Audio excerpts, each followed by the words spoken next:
L'économie numérique produit des effets sur le secteur commercial. Il s'agit bien du e-commerce qui se développe de plus en plus au Mali. En ce mois béni du Ramadan, les utilisateurs parviennent à augmenter leur chiffre d'affaires grâce à la facilité à eux accordée. Prolifération des cabinets dentaires privés à Bamako. Un état de fait qui s'explique par l'insuffisance du quota accordé au secteur lors des concours d'entrée à la fonction publique. Pourtant, tous ces cabinets ne semblent pas respecter les normes en la matière.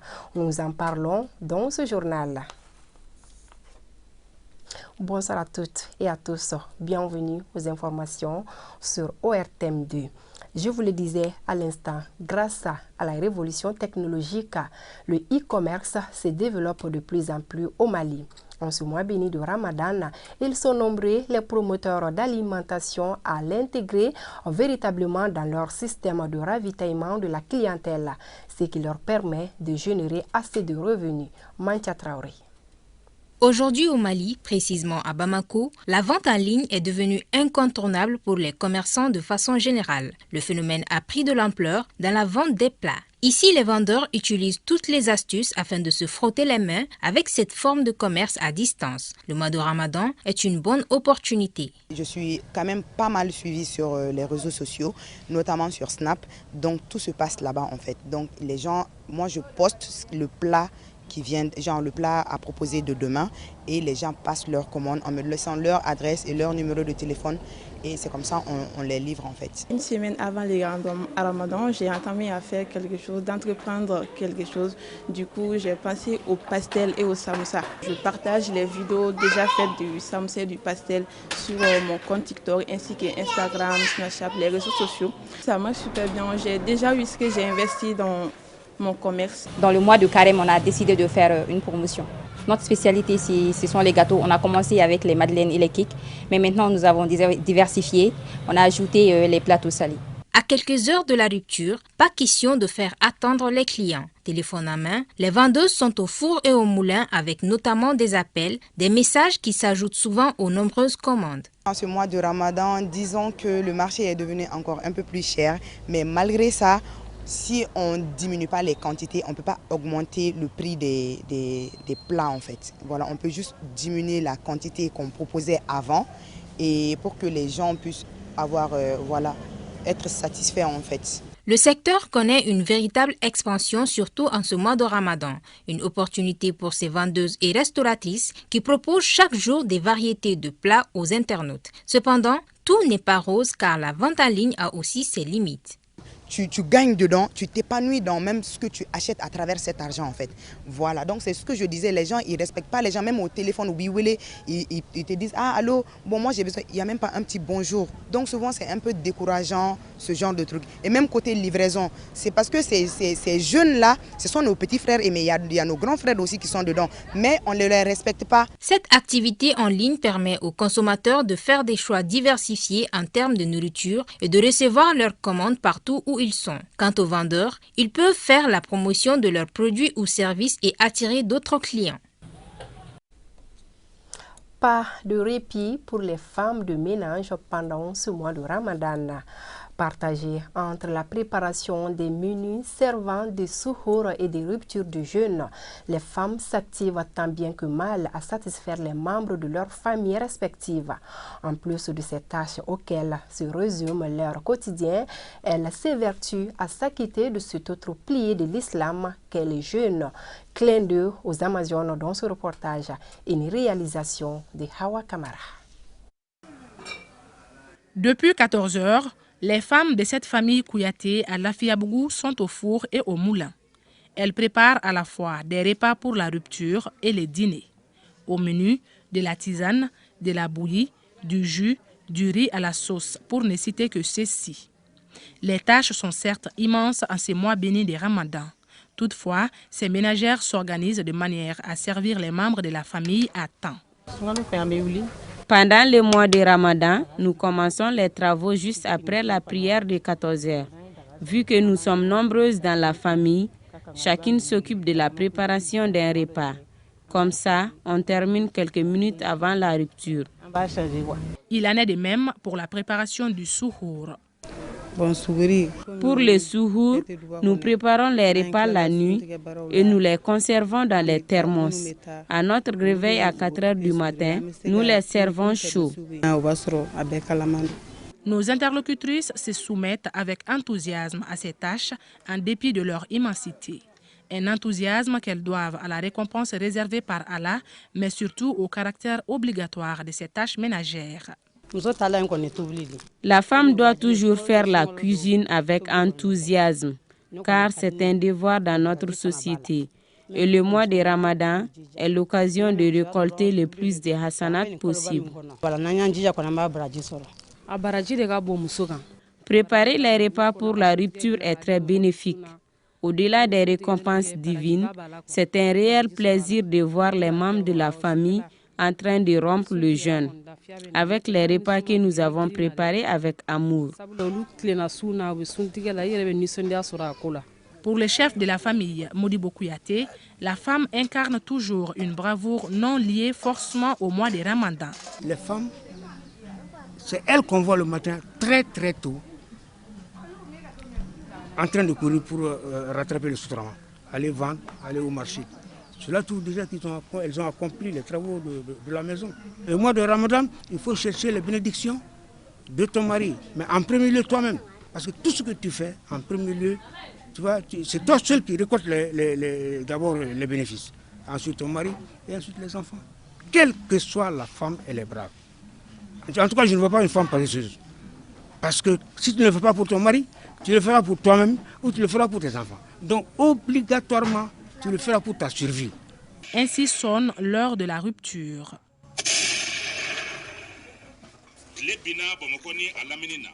Le temps pour les femmes de récolter les hasanats tant convoités. Et même là encore, elles ont de la peine à manger à leur faim à force de s'occuper des autres. La pêche, l'extraction de sable et de gravier sont entre autres activités fluviales que mènent certains particuliers. En ce mois béni de Ramadan, la pratique de ces activités physiques n'est pas chose aisée. Toutefois, le contact permanent avec l'eau pourrait atténuer l'effet du jeûne sur les fidèles. Des témoignages sur la conciliation du jeûne et des activités fluviales. C'est donc ce reportage signé Samba Sanogo. Nous sommes à Paradjugoroni, en commune 4 du district de Bamako, au bord du fleuve Niger. Nous sommes venus à la rencontre des travailleurs qui ont pour centre d'intérêt les activités fluviales en ce mois de Ramadan. En venant ici, nous avons une question à l'idée. La fraîcheur de l'eau atténue-t-elle la pression sur le génère? Les gens pensent que nous travaillons au bord du fleuve, que la fraîcheur de l'eau atténue la pression, alors que la chaleur de l'eau nous affecte éperdument. Certains d'entre nous rompent le jeûne car notre travail demande beaucoup d'efforts.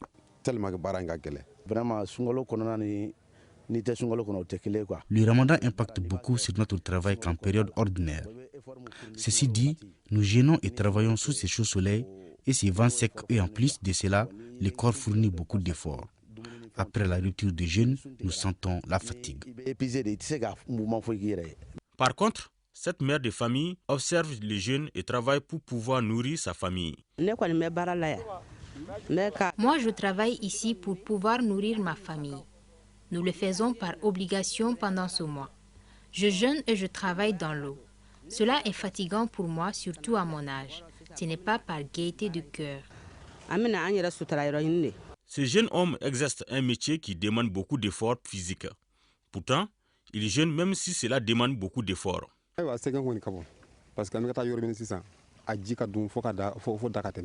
Le travail que j'ai fait dans l'eau pour récupérer le sable est difficile, surtout en jeûnant.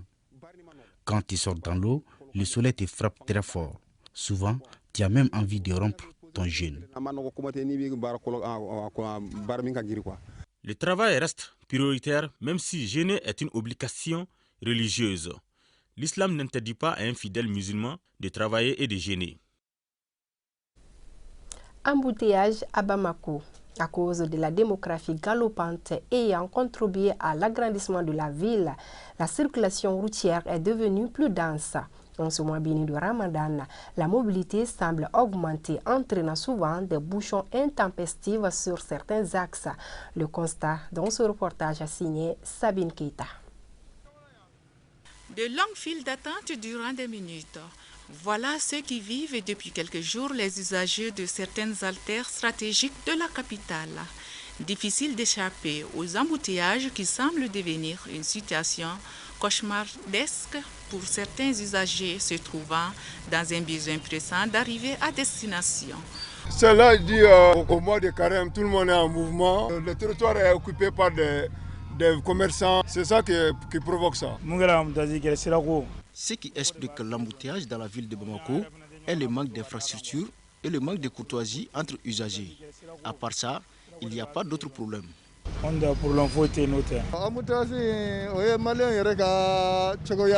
L'embouteillage est le comportement même du Malien, car on sort tous en même temps et descendre pratiquement à la même heure. Dans la circulation, chacun veut forcer la route. Cet état de fait semble s'expliquer par une démographie galopante. C'est la mairie qui doit prendre sa disposition de dégager ces vendeurs ambulants-là pour dégager la route. Il faut que l'État prenne sa responsabilité. Par exemple, cette voie, on peut faire un échangeur à ce niveau pour rendre la circulation fluide. Ça peut s'expliquer par la démographie galopante. S'il n'arrive pas à le faire, on va prendre notre mal en patience. Aujourd'hui, l'accès à certains endroits de la capitale relève du parcours de combattants. Malgré de nombreuses dispositions prises par les autorités, la fluidité y est des moindres. Un élargissement des voies massivement fréquentées sera salutaire. Sur un tout autre sujet, le lycée Terration de Fougères, une appellation peu connue de la génération montante. Il s'agit bien du lycée Askia Mohamed qui abrite des bâtiments coloniaux réalisés en 1915. Malgré le poids de l'âge, ces bâtiments résistent toujours, non pas sans difficultés liées notamment à la vétusté des installations électroniques. Nous vous proposons ce soir ces bâtiments dans ce reportage signé Salim Traoré. Il y a des vestiges de l'époque coloniale qui ornent encore la ville de Trocaïma. De belles architectures avec une résistance hors du commun. D'abord le lycée Terrasson de Fougères, actuel lycée Askia, conçu par le colonisateur dans les années 1900. Le lycée Askia Mohamed a été créé en 1915 et la date d'ouverture c'est en 1924 qu'on a commencé à travailler là-dedans. La mission c'était pour former les élèves, pour former les enfants du Soudan en son temps. Et il y a un titre foncier pour le lycée Askia Mohamed. C'est depuis 1930 qu'il y a un titre pour le lycée Askia Mohamed. La superficie, ça fait 1 hectare 18 arts et 57 centiares. Plus d'1 hectare de blocs de pierre. À son ouverture, l'actuel lycée Askia Mohamed était sans doute un joyau architectural. Avec ses courbures, ses portes et fenêtres de plus de 2 mètres de hauteur. Bon, ici, ce bâtiment-là, quand même, a été construit avec des pierres taillées. Parce qu'il y avait les classes et des dortoirs pour les élèves. Mais maintenant, c'est uniquement les classes et les bureaux. Comme témoin du passage du colonisateur, cette date inscrite sur la fosse septique. Difficile de croire que le béton date de 1929. Idem pour cet escalier qui date de l'époque de sa création en 1915. Symbole de résistance qui a supporté le poids de nombreux dirigeants de ces pays. Oui, beaucoup de nos cadres ont passé par là. Et des ministres, le président, paix à son âme, Ibeka a passé par là. Le premier ministre de la transition, Mokhtar Wan, il est passé par là. Moussa Mara, il est passé par là. Beaucoup de nos cadres sont passés par là, vraiment. Pourtant, cette solidité cache de nombreux problèmes, tels que la vétusté des installations électriques, un cri de cœur qui lance aujourd'hui les administrateurs. Chaque fois, des groupes passent pour voir comment rénover l'école, comment redorer le blason de l'école, parce qu'il y a tellement que les cadres ont passé. Chaque fois, on reçoit des groupes pour venir faire l'expertise, prendre les mesures, mais jusqu'à présent, on n'a rien vu. L'ancien lycée Terrasson de Fougères, actuel lycée Askia, reste plus solide qu'à sa création en 1915. Toutefois, les autorités doivent mettre un accent particulier sur sa rénovation afin d'éviter à ce symbole de tomber en ruine. Vous l'avez certainement remarqué, les cabinets dentaires privés prolifèrent à Bamako. Un état de fait dû à plusieurs raisons comme l'insuffisance du quota accordé au secteur lors des concours d'entrée à la fonction publique. L'une de nos équipes s'intéresse ce soir à la question. Il s'agit de Modibo Siribi. Au Mali, chaque année, c'est 4 à 5 cabinets dentaires qui sont ouverts par des particuliers. À ce jour, près de 165 chirurgiens dentistes sont inscrits à l'ordre des chirurgiens dentistes du Mali, selon le président de l'ordre des chirurgiens dentistes du Mali. Ces différents chiffres dénotent de l'augmentation des cabinets dentaires privés au Mali. Ce phénomène a des explications. Les concours dentaires à la fonction publique, rarement on prend les chirurgiens dentistes. En tout cas, si on prend maximum, c'est 3 chirurgiens dentistes qu'on prend par concours. Donc, ce qui fait que les jeunes qui sortent de plus en plus, ils cherchent à ouvrir leur propre cabinet. Et la plupart du temps, d'ailleurs, c'est à Bamako qu'on est en train d'ouvrir. Donc, franchement, la majorité des chirurgiens dentistes, des cabinets dentaires privés, c'est à Bamako ici. L'autre raison, c'est que aussi, on n'avait pas une faculté dentaire ici. Donc, on a ouvert la faculté dentaire et actuellement, on est pratiquement à la 13e, 14e promotion de sortie. Donc, et par sortie, il y a environ 15 chirurgiens dentistes qui sortent. Donc, pour ne pas chômer, ils cherchent à ouvrir leur cabinet dentaire. Parce qu'il peut y avoir des personnes qui ouvrent des cabinets parce que tout simplement, ils ont les moyens d'acheter les matériels là. Donc, ils ouvrent les cabinets de gauche à droite. Et puis d'ailleurs, la chirurgie dentaire, c'est un métier libéral. Et il y a quelques-uns qui vont vers le public.